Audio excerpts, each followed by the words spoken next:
하나님 말씀 보도록 하겠습니다. 레위기 1장 1절부터 2절까지의 말씀입니다. 레위기 1장 1절부터 2절까지의 말씀, 길지 않은 말씀이므로 다 같이 한 목소리로 합독합니다. 시작.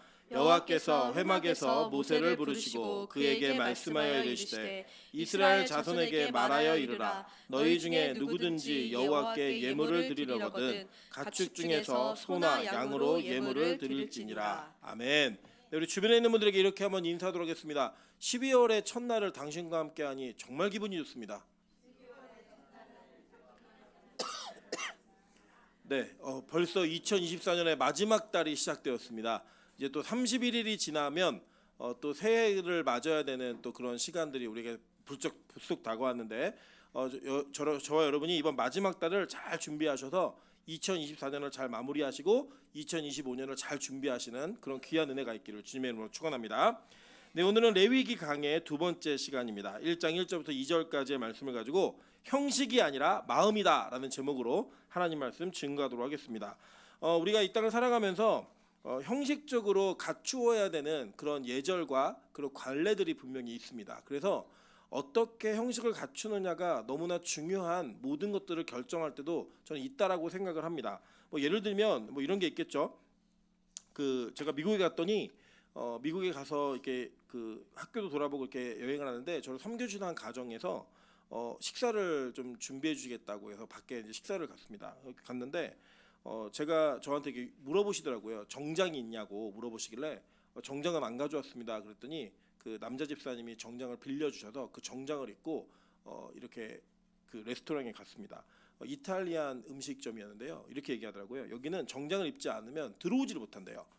그러니까 그 들어올 때부터 아예 이렇게 룰이 정해져 있어가지고 그 식당을 갈 때는 정장을 입어야지만 들어갈 수 있는 식당이어서 제가 제 몸에 맞지 않는 좀 끼는 정장을 입고 들어갔던 기억이 있습니다. 왜 그런가 봤더니 그렇게 형식으로 갖추어지는 그 형식 속에 분명히 그 안에 준비하는 과정에 마음이 담긴다라는 의미가 있는 것 같아요. 무언가 내가 음식점을 대하든 어떤 공연을 대하든 무엇을 대하든 간에 그것을 대하고자 하는 마음이 있으면 형식은 자연히 따라온다라고 하는 그 생각 속에서 그런 룰들을 정해놓은 것 같습니다. 마찬가지로 생각합니다. 우리가 보통 성경을 보면 성경에서는 이 레위기 전체가 율법이라고 하는 그 큰 틀을 가지고 있는 내용인데 그 율법 자체가 정확하게 글자 그대로 읽으면 형식입니다.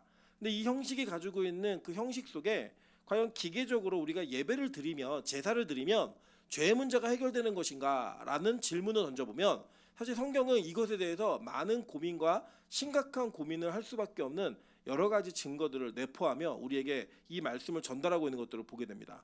오늘은 이제 이 전체적인 각각의 번제, 소제, 화목제, 속제제, 속건제 하나하나를 살펴보기 이전에 전체 제사가 우리에게 의미하는 바가 무엇이며 하나님께서는 이 제사를 통해서 우리에게 무엇을 요구하셨고 무엇을 주고자 하셨는지 그 내용을 살펴보면서 그 내용 속에서 우리가 예배하는 그 예배가 어떻게 구약적 관점으로 볼 때 올바른 예배가 될 수 있는지를 함께 나누면서 우리의 예배를 점검하는 귀하고 복된 시간을 나누도록 하겠습니다.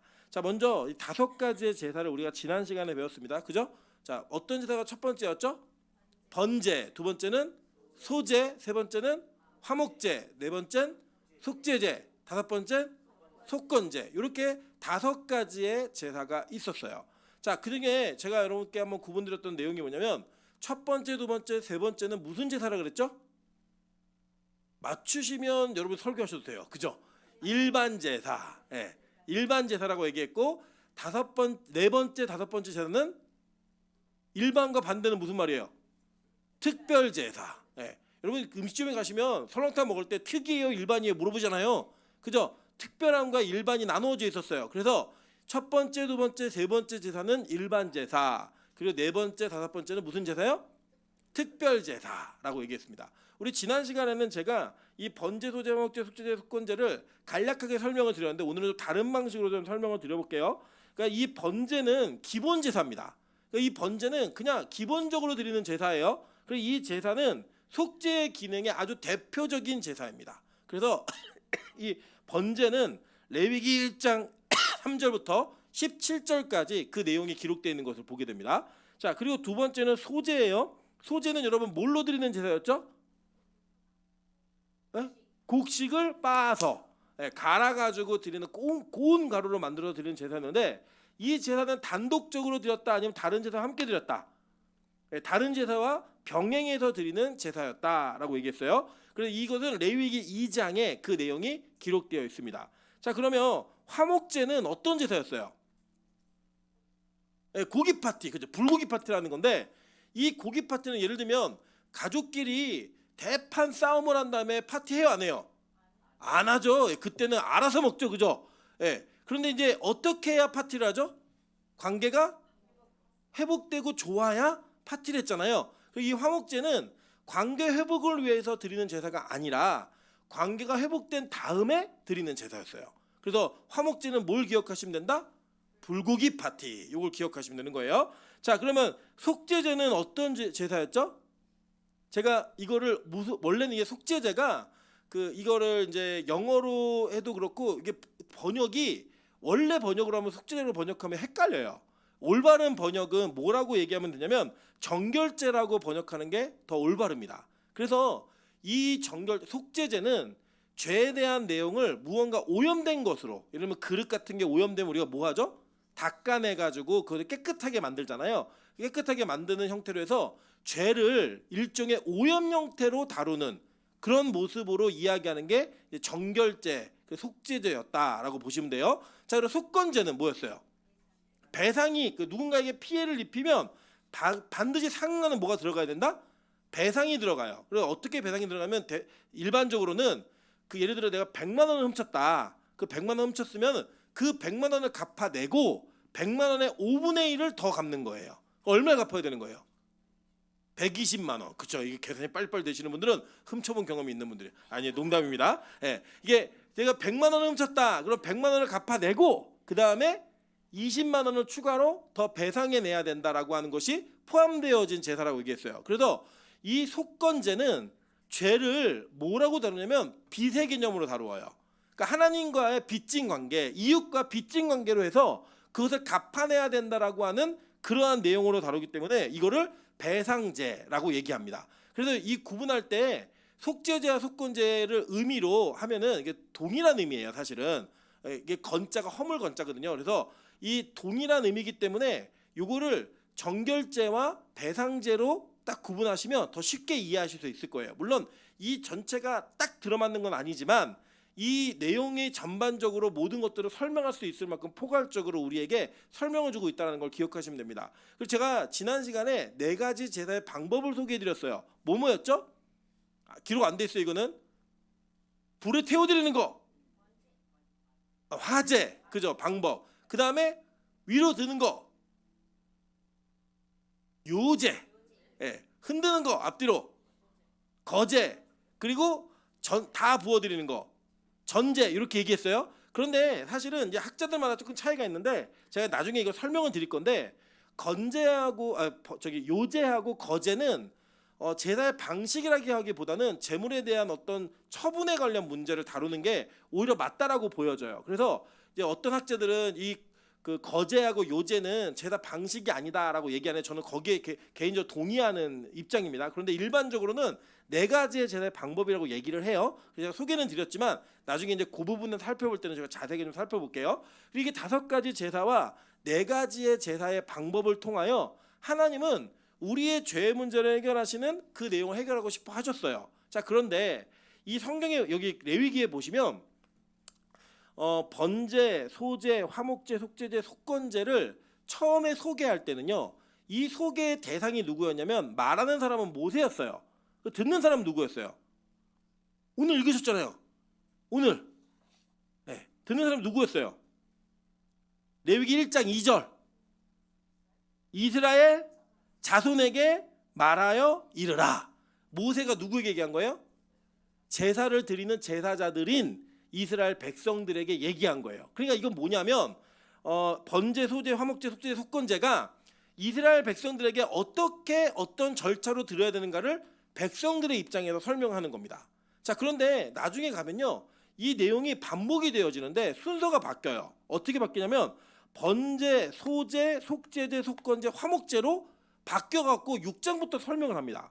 이게 두 번을 얘기해요. 동일하게. 근데 왜 두 번을 얘기하냐면 내용이 같진 않아요. 여러분 이전에 우리 출애굽기 배우실 때 성막에 대한 내용을 얘기할 때 성막에 대한 설계도를 얘기했었고 성막이 어떻게 지어지는지에 대한 과정을 얘기했었죠. 거기 일부를 제외하고는 다 동일했던 것처럼 이 제사의 방식도 조금 다르게 설명이 되어 있어요. 왜 다르게 설명이 됐나 한번 볼게요. 자, 레위기 6장 8절부터 13절 한번 보겠습니다.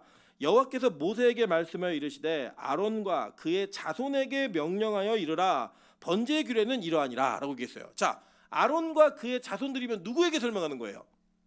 제사장들에게 설명하는 거예요. 그러니까 제사장들에게 설명할 때는 순서가 바뀌어 있어요. 왜 바뀌어 있냐면 그 내용을 보시면 이해가 되는데 이 번제는 예배 절차상 제사장이 할 일이 별로 없어요. 그냥 불 놔주고 다 태워드린 다음에 가죽만 처리하면 되는 거라서 제사장이 별로 할 일이 없어요. 근데 뭐는 할 일이 많을까요? 유추해 보세요 한번. 제사 5가지 중에 어떤 제사는 제사장이 할 일이 많을까요? 그렇죠. 왜요? 불고기 파티를 해야 되니까 나눠줘야 될 거 아니에요. 고기를 다 하는 게 아니라 구워서 나눠줘야 되니까. 여러분 예를 들어 보세요. 음식을 태웠다. 이거는 할 일이 별로 없죠. 음식하는 사람은 치우는 사람이 할 일이 많죠. 재 갖다 버리면 되니까. 근데 태운 음식은 먹어요, 못 먹어요?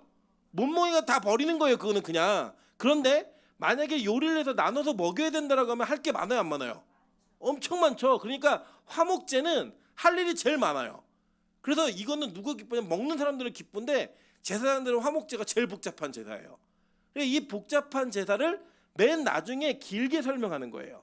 그래서 이 초반부에는 예배드리는 사람들에게 설명하는 내용이 있고 그다음에 후반부에 6장부터는 다시 재설명을 할 때에 예배를 집례하는 제사장들에게 설명하는 내용으로 차 있어서요.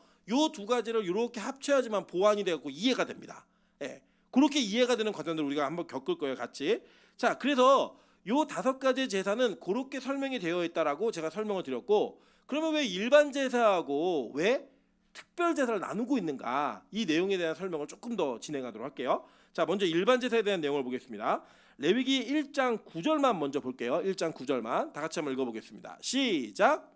그 내장과 정강이를 물로 씻을 것이요 제사장은 그 전부를 제단 위에서 불살라 번제를 드릴지니 이는 화제라 여호와께 향기로운 냄새니라 라고 얘기했습니다. 자, 여기 보면 맨 마지막 절에 뭐라고 얘기했냐면 이는 화제라 여호와께 향기로운 냄새니라 라는 그 문구가 번제, 소제, 화목제에는 동일하게 붙어 있어요.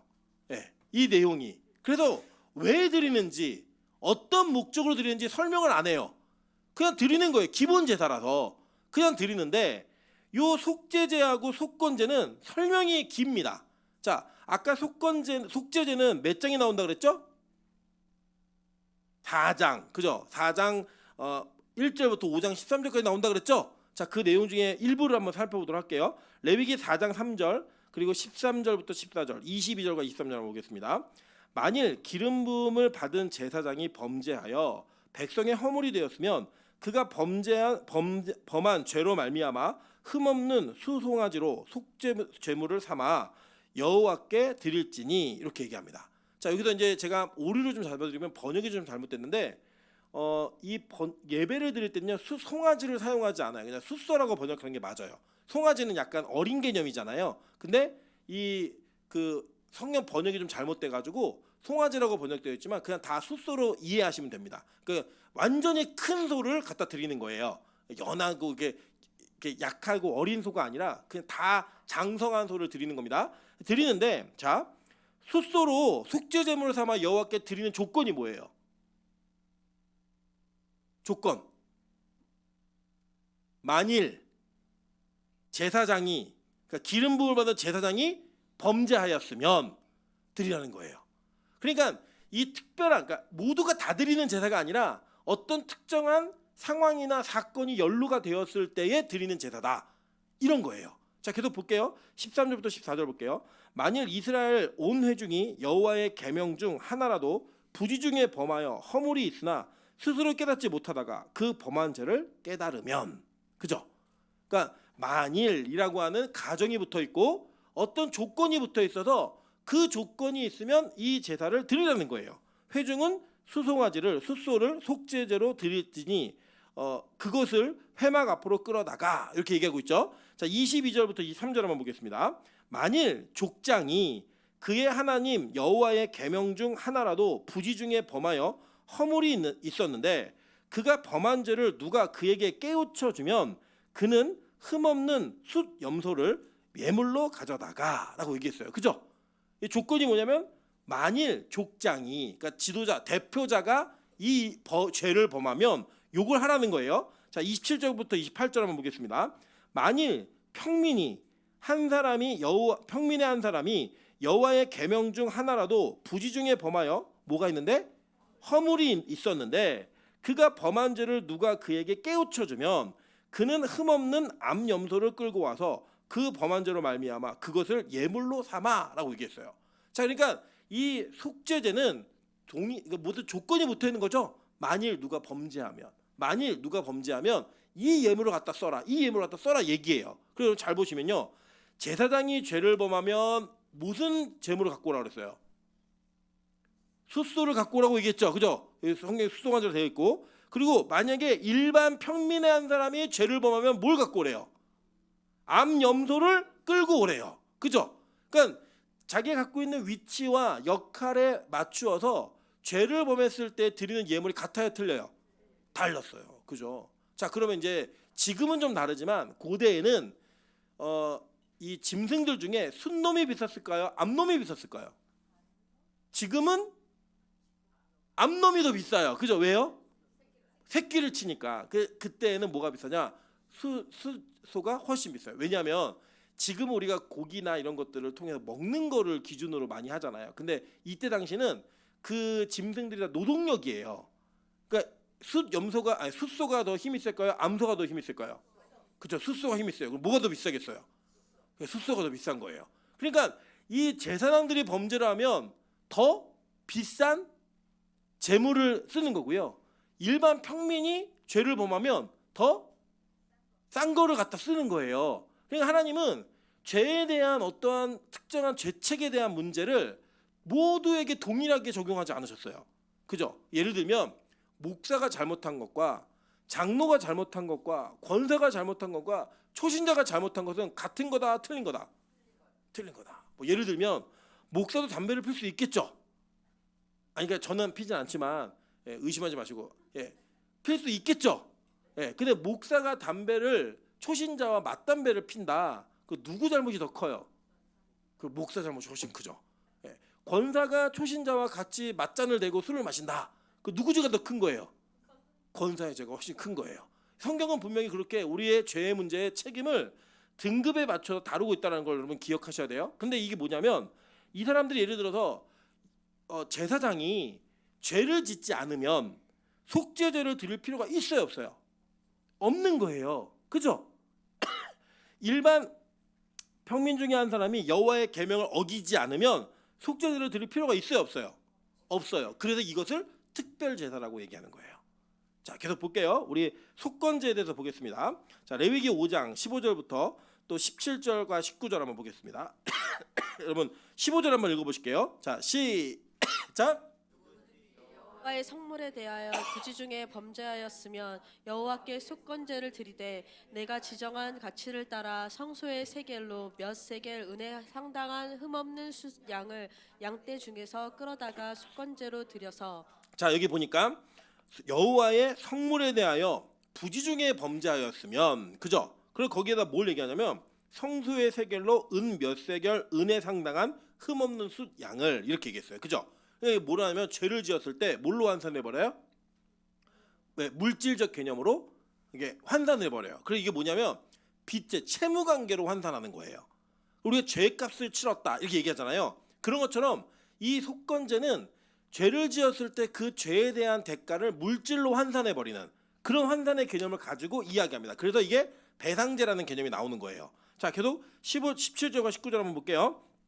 만일 누구든지 여호와의 계명 중 하나를 부지 중에 범하여도 허물이라 벌을 당할 것이니 그는 내가 지정한 가치대로 양떼 중 흠없는 숫 양을 속건제물로 제사장에게로 가져갈 것이요 제사장은 그가 부지 중에 범죄한 허물을 위하여 속죄한즉 그가 사함을 받으리라. 이는 속건제니 그가 여호와 앞에 참으로 잘못을 저질렀음이니라라고 얘기해요. 자, 우리가 보면은 부지 중에 죄를 짓거나 이렇게 뭔가 몰랐을 때 죄를 지을 수 있잖아요. 그 몰라서 짓는 죄에 대한 그 대가를 반드시 치르라는 거예요. 왜냐? 이것은 여호와 앞에서 하는 거기 때문에 몰랐어요라고 얘기한다고 정상천적이 되는 게 아니라는 거예요. 그런데 반드시 그 몰라서 지은 죄에 대한 문제도 하나님은 해결할 수 있는 길을 열어놓으셨다라는 거예요. 그래서 이 속건제는 죄를 지으며 항상 이것을 돈에 대한 가치로 환산을 해버립니다. 환산을 해가지고 이 환산되어진 빚에 대한 채무를 해결하라 라는 개념으로 접근을 합니다. 그러니까 여러분 뭐냐면 여호와의 성물에 대한 계명에 대한 허물이 있었을 때 그 부지 중에 저질렀는데 그거로 인하여서 뭔가 피해가 되어지고 하나님과 관계 손상이 되었으면 피해를 입힌 거라는 거예요. 관계성에. 그걸 뭘로 갚아라? 물질적 개념으로 갚아내라 라고 하는 개념이 바로 속건제의 개념입니다. 그래서 이게 배상제라는 개념을 쓰는 거예요. 자, 그렇게 이 제사는 일반 제사와 특별한 제사로 구분되어져서 이 제사 5가지 전체가 다 뭐에 대한 문제를 다루는 거예요? 동일한 건 죄에 대한 문제를 다룬다는 거예요. 자, 그럼 우리가 이제 여기서부터 뭔가를 좀 집중적으로 봐야 됩니다. 하나님은 이 범죄한 이스라엘 백성들을 구원하시고자 성막을 선물로 주셨죠. 그 선물로 주시면서 성막 안에서 어떠한 방식과 방법으로 제사를 드려야 되는지에 대한 소개를 하셨단 말이에요. 그럼 이제 우리 생각에 간단히 생각하면 죄를 지으면 이렇게 제사를 드리면 용서함을 받겠네 라는 도식이 나온다는 거예요. 그런데 이게 성경은 기계적으로 이렇게 죄사함의 문제가 이루어지지 않는다라고 설명을 합니다. 자, 잘 들으세요. 그러니까 이게 어떤 식이냐면 우리로 그 적용을 바로 해버리면 우리가 일주일 동안 죄를 짓고 이번 주에 가서 예배 드리면 다 해결되겠지? 라고 말하는 것을 성경은 지지하지 않는다라는 거예요. 여러분 제사만 드리면 내가 지은 죄 모든 게 한꺼번에 다 해결돼. 예배만 드리면 모든 죄가 다 용서받아 라고 얘기하는 그 기계적 도식은 성경적인 개념이 아님을 우리는 알 수 있다는 겁니다. 한번 볼게요. 요엘서 2장 13절부터 14절입니다. 너희는 옷을 찢지 말고 마음을 찢고 너희 하나님 여호와께로 돌아올지어다. 그는 은혜로우시며 자비로우시며 노하기를 더디하시며 인애가 크시다. 뜻을 돌이켜 재앙을 내리지 아니하시나니 주께서 혹시 마음과 뜻을 돌이키시고 그 뒤에 복을 내리사 너희 하나님 여호와께 소제와 전제를 드리게 하지 아니하실는지 누가 알겠느냐라고 얘기해요. 자, 요엘 선지자가 말하는 게 뭐냐면 야, 너네 옷 찢지 말고 마음 찢어. 겉으로 슬퍼하고 겉으로 회개하는 척하지 말고 마음을 찢어서 회개해 라고 얘기했어요. 그죠? 그렇게 얘기한 다음에 뭘 얘기하고 있냐면 하나님은 은혜로우시고 자비하신 분이다. 그래서 너희가 그렇게 마음을 찢으면 하나님이 마음을 돌이키셔서 혹시 마음을 돌이키셔서 너희에게 예배를 드리게 하실 거야 라고 얘기하고 있는 거예요. 그죠? 자, 그러니까 뭐가 반대적 개념이냐면 우리가 제사를 생각할 때 어떤 개념이 있냐면 죄를 지었으면 제사를 드리면 그냥 해결되는 거야 라는 개념이 있었는데 그게 아닌 거예요. 오히려 하나님이 마음을 돌이키셔서 용서하시기로 작정을 하시면 너희가 번제와 소제를 드릴 수 있게 하실지도 몰라 이렇게 얘기하고 있는 거예요. 자, 다음 구절 볼까요? 스바냐 2장 3절입니다. 여호와의 규례를 지키는 세상의 모든 겸손한 자들아 너희는 여호와를 찾으며 공의와 겸손을 구하라. 그러니까 이게 뭐예요? 제사 드리는 사람이죠. 다 제사 드리는 사람들인데 그 뒤에 뭐라고 얘기하냐면 너희가 혹시 히브리어는 울라이예요. 혹시 여호와의 분노의 날에 숨김을 얻으리라 라고 얘기해요. 뭐냐면 너희 예배 열심히 드리는 사람들이에요. 이 사람들 여호와의 규례를 지키니까. 그죠? 그리고 겸손한 자들인데 그 규례를 지키고 겸손한 자들에게 하나님께서 혹시 분노의 날에 숨김을 얻게 하실지도 몰라 얘기하고 있는 거예요. 자, 계속 볼게요. 아모스 5장 15절입니다. 너희는 악을 미워하고 선을 사랑하며 성문에서 정의를 세울지어다. 만군의 하나님 여호와께서 혹시 요셉의 남은 자를 불쌍히 여기시리라. 그 뭐예요? 악을 미워하고 선을 사랑하며 성문에서 정의를 세우면 혹시 우리를 긍휼히 여기실지도 모른다라는 이야기인 거예요. 자, 그러니까 이게 뭐가 있는 거냐면 지금 우리가 제사를 드리면 그 제사를 드렸기 때문에 모든 죄가 용서받는다라고 하는 100%의 확신은 가지시면 안 된다라는 거예요. 자, 그럼 뭐냐? 하나님이 누군가를 용서하시기로 작정하시면 그 사람이 예배를 드릴 수 있다는 거예요. 그러니까 이 용서의 주권이 누구에게 있는 거예요? 하나님께 있다는 거예요. 자, 여러분 예를 들어 이런 겁니다. 우리가 부모 자식 간에 자식이 부모한테 잘못할 수 있잖아요.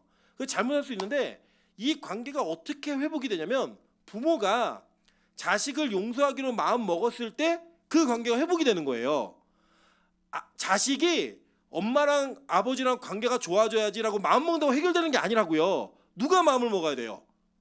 부모가 마음을 먹어야 관계가 회복되는 거라고요. 그죠? 그러니까 하나님과의 우리와의 관계는 어떤 관계냐? 하나님이 우리를 용서하시기로 마음을 먹고 긍휼히 여기겠다라고 작정을 하셔야 예배가 예배답게 드릴 수 있다라는 거예요. 그러니까 수없이 많은 예배, 제사가 구약에서 제사가 죄 용서의 개념과는 상관없이 드려진 행위들이 너무 많은 거예요. 그럴 때때로 하나님께서는 그 마음이 없는 하나님의 마음이 들어가지 않은 그 제사를 거절하셨어요. 야, 제발 드리지 마. 문 좀 닫아.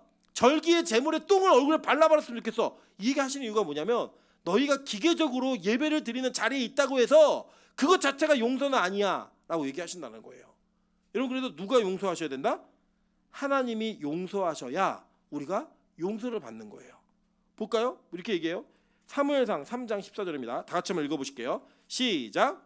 그러므로 내가 엘리의 집에 대하여 맹세하기를 엘리의 집은 죄악의 제물로나 예물로나 영원히 속죄함을 받지 못하리라 하였노라 하셨더라. 자, 하나님이 엘리의 자녀들 홈리와 비느하스의 죄악으로 인해 이 집안을 심판하시기로 작정하셨어요. 마음에. 나 용서 안 하겠다.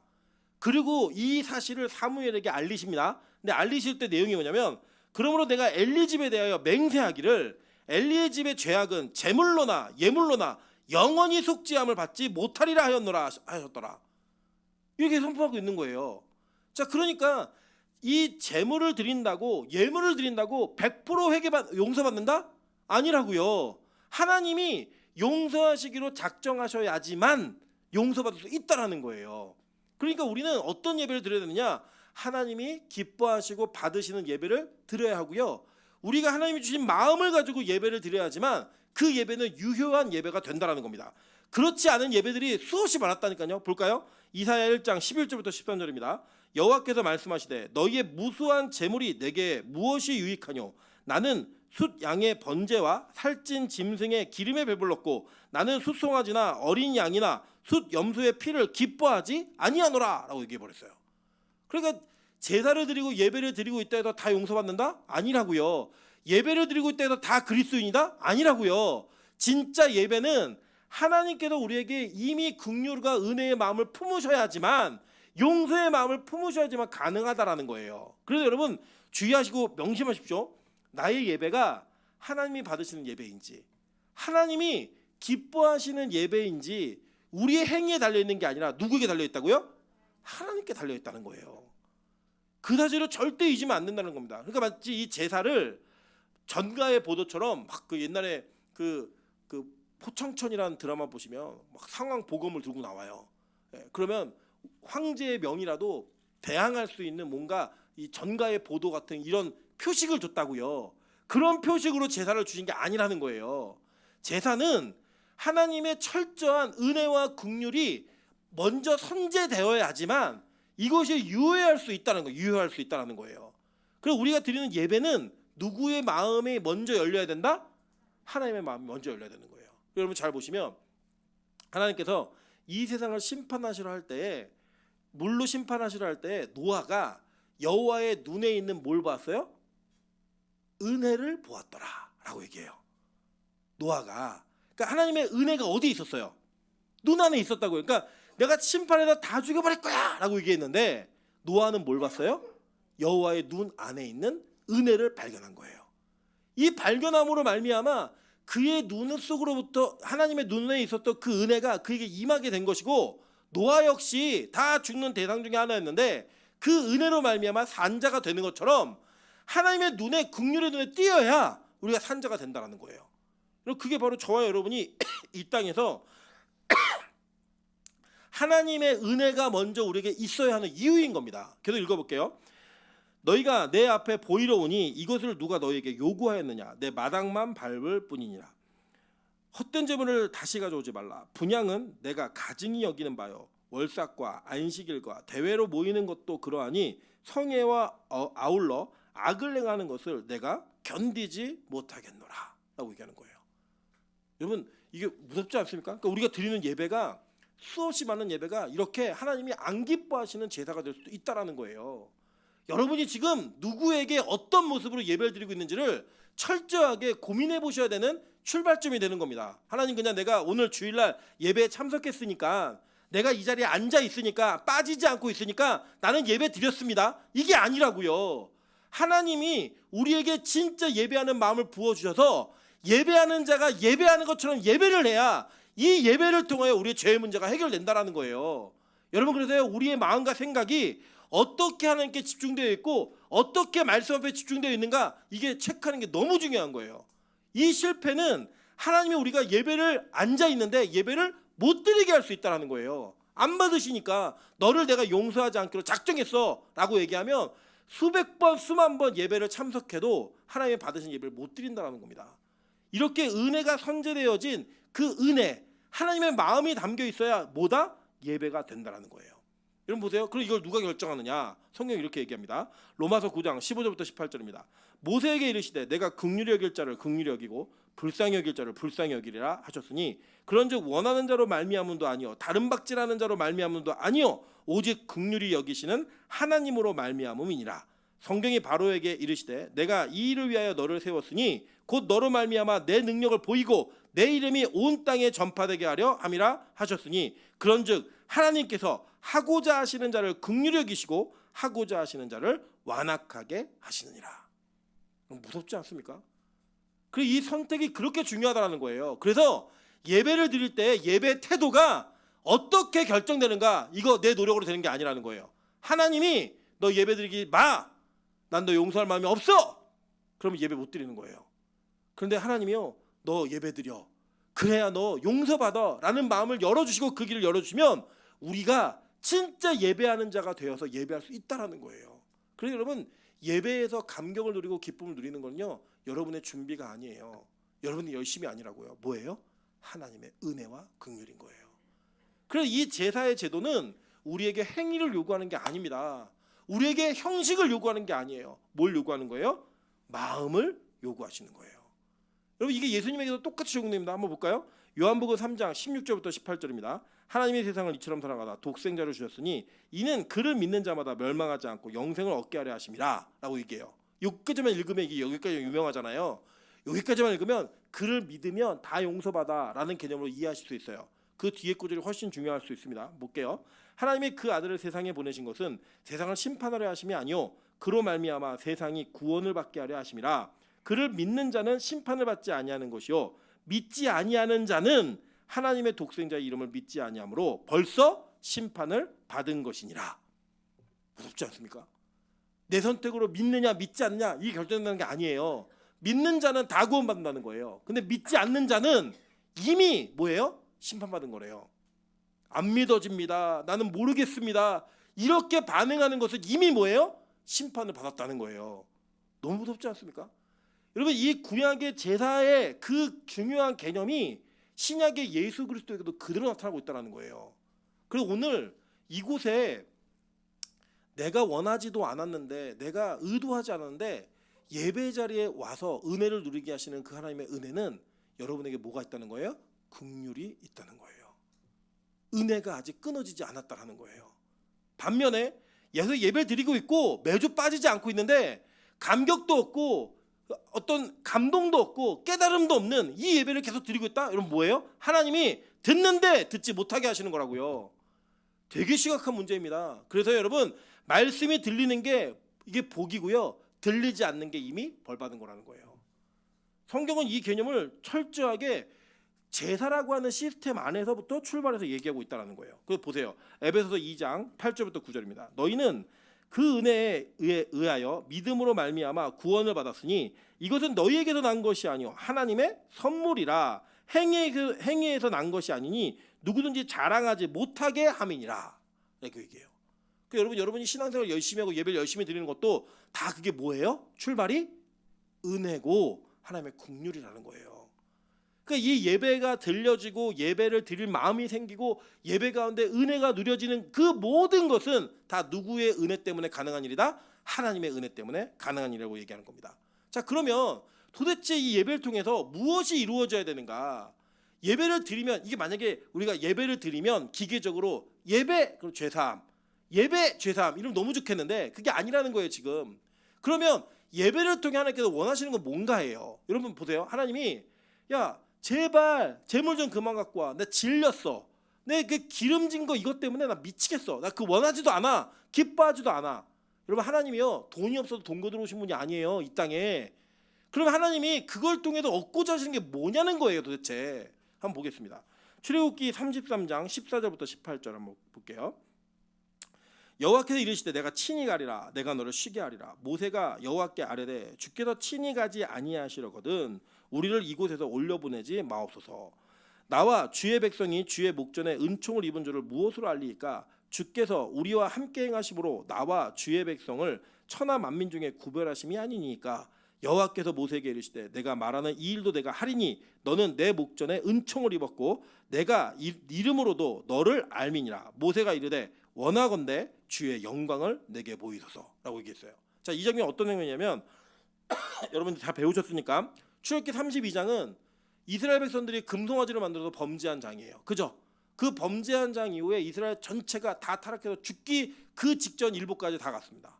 그때 하나님께서는 모세를 통해서 이들을 용서하시기를 실행하시는데 하나님 너무 화가 나셔가지고 야 너희들 올라가 니들끼리 내가 같이 안 가고 니들 그 땅을 얻게 줄 테니까 가버려 라고 얘기했어요. 내가 같이 가다가 내가 다 죽여버리게 생겼다 라고 얘기합니다. 그때 모세가요 아이고 하나님 우리의 목적인 땅이 이루어지니 감사합니다. 그걸 간 게 아니에요. 그때부터 뭐라고 얘기냐면 하나님 친히 가려면 같이 가시고요 아니면은 그 얘기하지도 마세요. 난 같이 가야만 됩니다. 이거예요. 자, 여러분 예를 들어 볼게요. 제가 예를 들어서 우리 명수 집사에게 밥을 사주기로 한 거예요. 우리 밥 먹자라고 얘기했더니 명수 집사가 좋습니다. 밥 먹고 날짜를 약속한 거예요. 날짜를 약속했는데 그 날짜에 제가 아주 급한 일이 생겨서 밥을 못 먹게 됐어요. 그때 명수 집사가 저한테 얘기하는 거예요. 목사님 어차피 밥 사주기로 하셨으니까 돈은 좀 보내세요. 저는 그 식당에 오늘 꼭 먹어야겠습니다 라고 얘기한다면 명수 집사가 저랑 밥을 먹는 것을 기뻐하는 목적은 뭐예요? 음식 자체인 거예요. 근데 만약에 그런 일이 벌어졌을 때 아유 목사님 같이 밥 먹어야 되는데 오늘 시간이 안 되시면 다음에 같이 하시죠 라고 얘기하는 건 뭐예요? 음식이 아니라 관계예요. 이걸 통해서 무언가 관계성이 이루어지는 걸 원하는 거라고요. 여러분 제사는 자신의 죄에 대한 책임을 덜어내고 자신이 원하는 정결함의 그 자리에 가기 위해 드리는 게 아니에요. 제사의 목적이 뭐냐면 제사는 그 정결함과 죄의 책임을 면함을 통하여 하나님과의 온전한 관계가 이루어지는 것을 목적으로 한다는 거예요.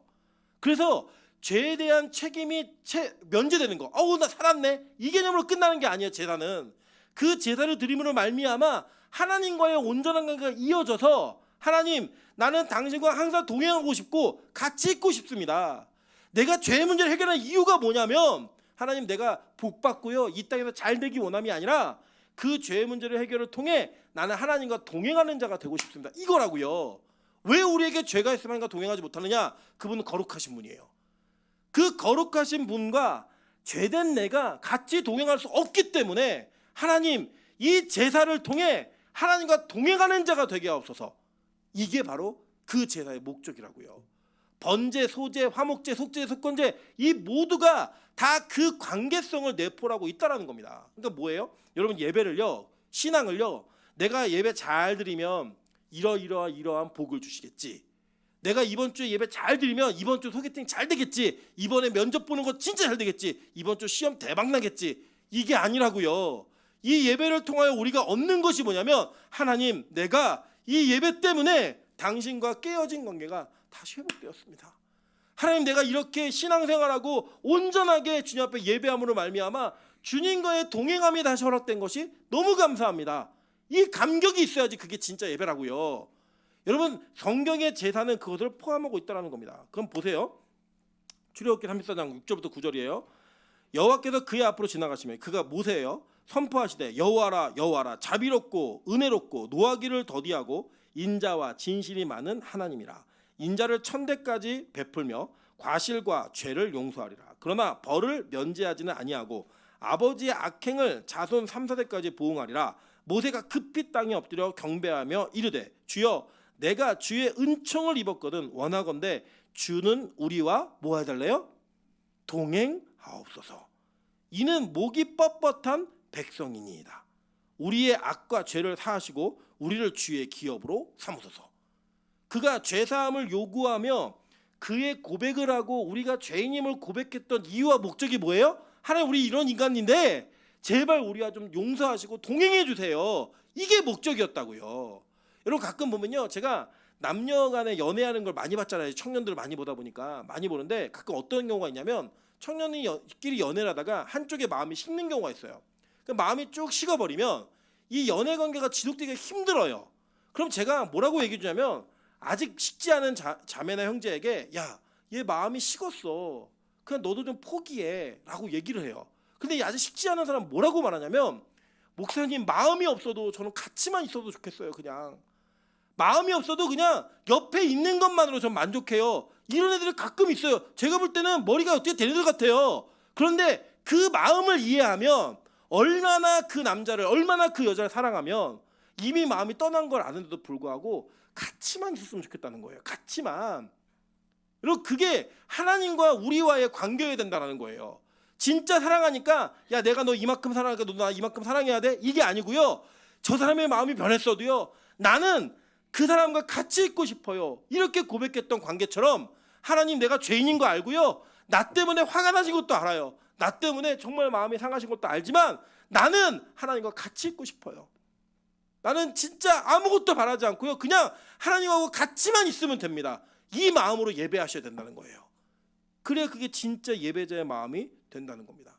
그래서 하나님은요 우리에게 뭘 요구하셨느냐? 다른 걸 요구하신 게 아니라 마음을 요구하시는 거예요. 이 제사는요 물질과 재물을 요구하시는 게 아니라 뭘 원하시는 거라고요? 마음을 요구하시는 거예요. 그래서 마음이 있으면 반드시 뭐가 따라온다? 재물이 따라오는 거예요. 여러분 우리 성경으로 얘기하잖아요. 네 보물이 있는 곳에 뭐가 있대요? 마음이 있다고 얘기하잖아요. 그러니까 여러분 잘 보세요. 하나님을 사랑하는 마음이 있는데 11조를 안 한다? 불가능한 거라고요. 하나님을 정말 사랑하는 마음이 있는데 예물 드리는 게 아깝다? 마음 이게 말도 안 되는 거라고요. 여러분 생각해 보세요. 제가 찬수가 아빠 저 수영에 배우고 싶어요. 수영 가르쳐 주세요 라고 얘기했는데 제 찬수한테 야 비싸니까 그런 거 하지 마 라고만 얘기한다면 물론 재정 형편이 안 돼서 그거를 설득하며 얘기할 수도 있겠지만 만약에 제가 할 수 있는 능력이 있는데 찬수가 얘기한 게 아까워가지고 야 아빠는 그 돈은 내가 못 내보내겠으니까 수영하지 말고 그냥 목욕탕에서 욕조에서 그냥 헤엄쳐 라고 얘기한다면 찬수 입장에서 아빠가 나를 사랑한다라고 하는 게 느껴질까요? 느껴지지 않겠죠? 여러분 생각해보세요. 남녀가 연애를 하는데 남자가 밥도 안 사주고 뭐 데이트도 안 하고 비용을 하나도 쓰지 않아요. 근데 맨날 말로 사랑한대요. 사랑해 나 너밖에 없어. 이 세상에 너 하나 외에는 어떤 것도 나에게 필요치 않아 라고 말하면 그거 믿어지세요? 안 믿어지잖아요. 인간관계에서도. 그러니까 우리가 가지고 있는 이 재물은 하나님이 야 이것 좀 갖고 와 이게 요구하는 게 아니라 너 마음이 있니? 그 마음이 있으면 반드시 이거는 수반되게 돼 있어. 그래서 제사장들에게는 더 큰 걸 요구하시는 거예요. 그리고 그 수령들에게는 더 값어치 있는 걸 요구하시는 거예요. 그게 바로 하나님께서 우리에게 요구하시는 마음이라는 거예요. 여러분 예를 들면 우리 그럴 때 있잖아요. 하나님 가끔 우리 마음에 감동을 주실 때가 있어요. 야, 저 이만큼 나한테 헌금할 수 없겠니? 그런 감동이 오면 우리는 먼저 뭘 의심해야 돼요? 아 이게 마귀가 주는 메시지가 아닌가 이거 의심하셔야 돼요. 제가 예전에 한번 그 어렸을 적에 그 좀 돈도 좀 벌고 이래가지고 차를 좀 사고 싶은 마음이 있었어요. 제가 꿈이 뭐냐면 지금도 동일한데 머리 길러서 이렇게 묶고요 빨간 스포츠카를 타고 여행 다니는 게 제가 로망이 있었어요. 네, 그 로망이 있었는데 제가 그때 당시에 티브런 터뷸런스 지금 없는 차니까 얘기도 돼요. 다 끝난 차니까 티브런 터뷸런스를 너무 사고 싶어가지고 돈을 차곡차곡 모았습니다. 모으고 있는데 중고차를 살려고 모으고 있는데 하나님이 그 돈을 내놓으라는 거예요. 와, 제가 하나님 이건 마귀의 메시지입니다. 저는 이게 꼭 필요하고 제가 이걸 위해 얼마나 노력했는지 아시잖아요. 그러면서 계속 거절했어요. 거부하고 막 거절했는데 제가 그 돈을 탁 담아다가 결국 못 견디고 그 돈을 담아다가 헌금함에 딱 넣는 순간 손이 안 놔지더라고요. 이게 잘 안 놔지더라고요. 그 당시 큰 돈이었어요. 그걸 탁 놓는 순간 제가 무슨 자유를 얻냐면 하나님, 저는 돈의 노예가 아닙니다. 이 선언을 할 수 있게 되더라고요. 왜요? 마음을 누구에게 드린 거예요? 하나님께 드렸으니까. 더 이상은 제가 돈의 노예가 아닙니다라는 고백을 하게 되더라고요. 하나님이 저에게도 뭐를 또 한번 요구하셨냐면 대학원을 다닐 때인데 대학원 등록금을 다 헌금하라는 거예요. 등록금을 마련하는 건 이게 사치와 유익을 위해서 하는 것도 아니잖아요. 공부를 해야 되는데 등록금을 다 헌금하래요. 여러분 순종할 수 있겠어요? 저는 너무 힘들더라고요. 그게 이거 없으면 어떡하지? 그때 당시에 뭐 제가 어머니한테나 아버지한테 손 벌리는 때가 아니기 때문에 이걸 헌금은 나 못하는데, 그래서 제가 그 등록금을 다 헌금했어요. 다 헌금했는데 하나님 저에게 어떻게 갚아주셨냐면 제가 그 대학원 MDB 과정을 마치고 THM을 마칠 때까지 다 장학금으로 공부했어요. 그 모든 과정에 제 돈 딱 5만 원 내고 공부했습니다. 네. 하나님이요, 그 헌금을 낼 때 저는요 물질을 드린 게 아니라 뭘 드린 거예요? 마음을 드린 거라고요. 마음을 드렸더니 하나님 저한테 마음을 주시더라고요. 내가 마음을 드려서 당연히 이거 수반되는 거지 드렸더니 하나님이 저에게 마음을 주시면서 이것도 당연한 거지 더 큰 걸 주시더라고요. 그분 돈이 더 크니까. 제사와 제물은 이런 관계가 있다라는 거예요. 그래서 아유 무슨 송아지야, 무슨 숫염소야, 이런 걸 요구해?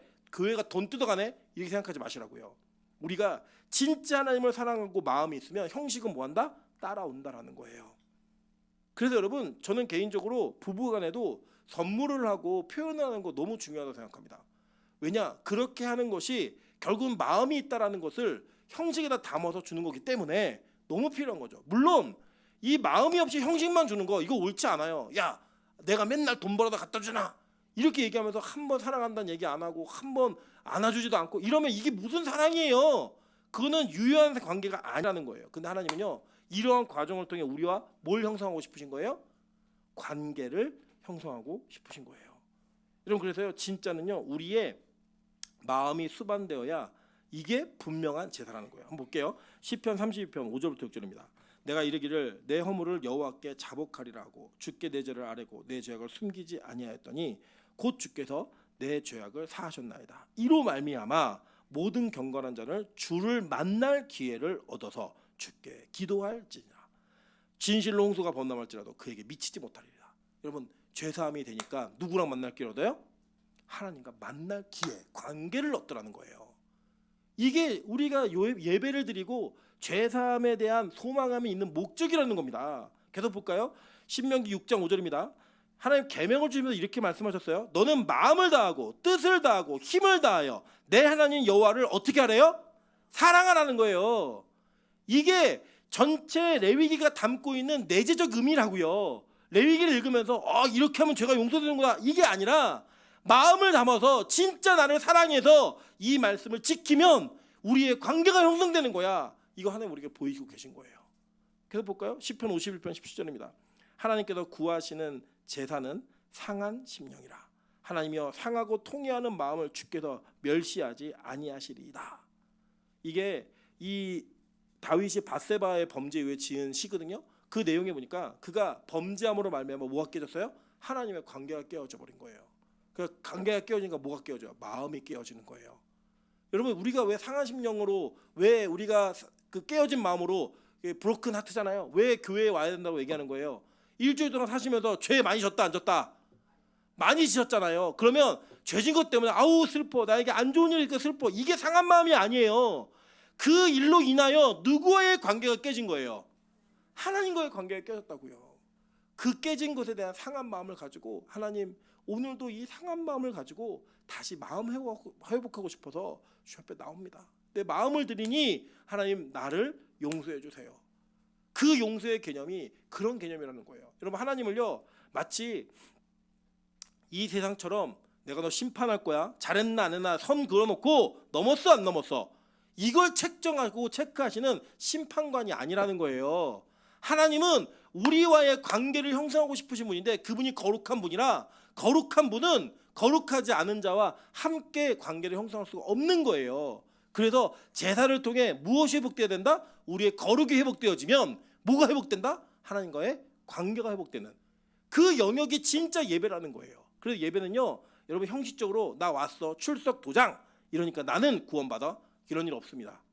성경이 얘기하지도 않고 구약의 제사법에 의해서도 맞지도 않는 얘기예요. 뭘 해야 되느냐? 마음을 드려야 되고요. 하나님을 사랑해야 돼요. 하나님 내가 너무 사랑하는데 내 육신이 연약해서 이번 일주일 동안 참 많이 깨어졌습니다. 오늘 예배 드릴 때 하나님 나를 용서해 주시고 회복시켜 주세요. 이거 하는 거라고요. 그래 보세요. 이거를요 우리 스스로 못해요. 우리 스스로 할 수가 없어서 하나님은요 동일하게 우리에게도 마음을 주신 거예요. 은혜를 또 주시는 거예요. 볼까요? 에스겔 36장 25절부터 28절입니다. 맑은 물을 너희에게 뿌려서 너희로 정결하게 하되 곧 너희 모든 더러운 곳에서와 모든 우상 숭배에서 너희를 정결하게 할 것이며. 자, 이 구약의 물이 심판과 죽음이라고 얘기했죠. 근데 이 물이 맑은 물로 생수로 바뀌어지면 이게 뭐였어요? 신약의 성령이었잖아요. 맑은 물을 우리에게 뿌려서 우리를 정결하게 한다는 거예요. 그래 어떻게 해요? 모든 더러운 것에서와 모든 우상 숭배에서 우리를 정결하게 해서 또 새 영을 너희 속에 두고 뭘 주신대요? 그 다음에 새 마음을 너희에게 주되 너희 육신에서 굳은 마음을 제거하고 부드러운 마음을 줄 것이며 또 내 영을 너희 속에 두어 너희로 내 율례를 행하게 하리니 너희가 내 규례를 지켜 행할지라. 자, 이 전제가 뭐예요? 마음을 준다는 거예요. 마음을. 그래서 여러분 예배는요 형식이 아니에요. 예배는 마음입니다. 예배는 절대 의식적 제도가 아니에요.